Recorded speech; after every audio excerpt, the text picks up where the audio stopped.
Sequencing, narrative structure, or in other words, plot. We're going to use When Gertrude Grew Great as an example for this.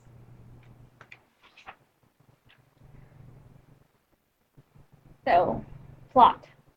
These are things that happen in the story. For example, in the story, Gertrude talks to her teacher, and also Gertrude has a dream.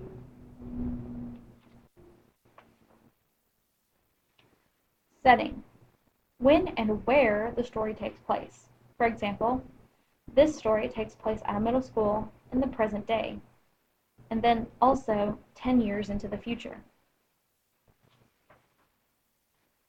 Conflict. That's the problem in the story. For example, in this story, Gertrude does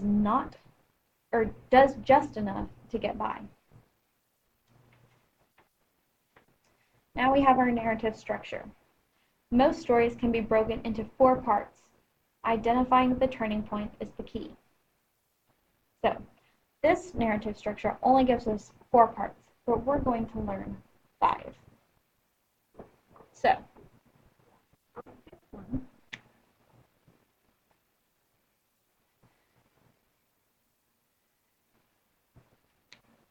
is at the beginning, and it's called the exposition.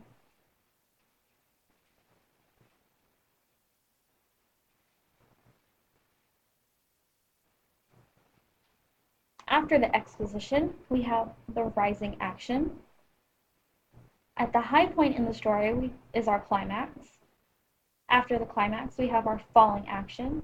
And then at the end, some kind of resolution is figured out. So, during the exposition, we'll learn setting, and we'll learn conflict.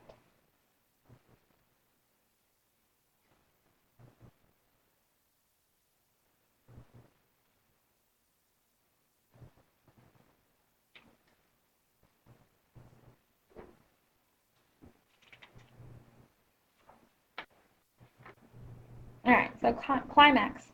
That's the turning point of the story. Many climaxes have the main character either learn a lesson or they might change. For example, in Gertrude Grew Great, Gertrude dreams of the future.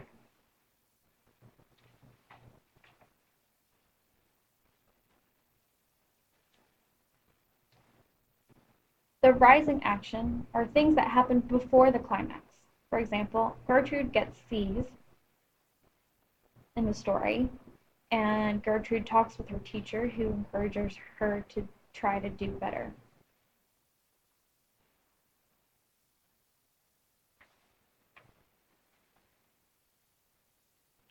After the climax, that's when we have our falling action. For example, in the story, Gertrude tries harder, and Gertrude becomes great.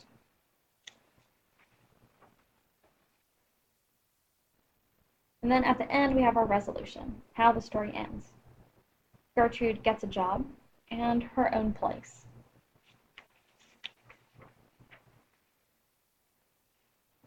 So if we have our story,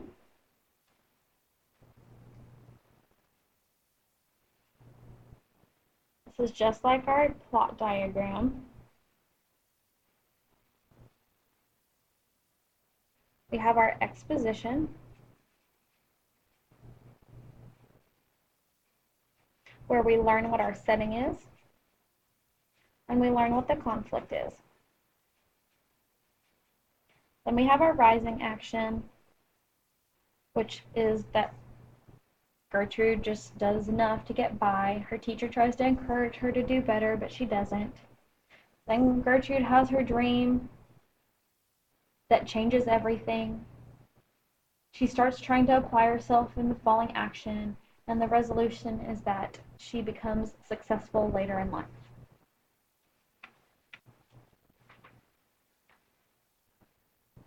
So, some tips for identifying these parts. If you have Vanessa, call both the office.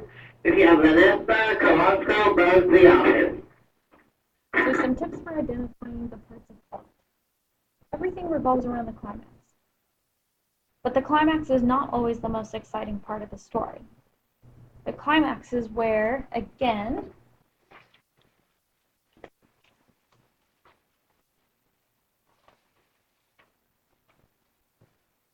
like we said earlier, the climax is when the main character either learns a lesson or changes in some way, or maybe even decides to change, like Gertrude did. So if you can identify the climax, that means the things that happened before that are going to be the rising action. The things that happen after it are going to be our falling action. The things at the very beginning, where we learn about setting, we get introduced to characters, we get introduced to the conflict, that's going to be our exposition. And at the end, when we figure out how a story ends and what is resolved or maybe even not resolved, just how the story ends, is our resolution.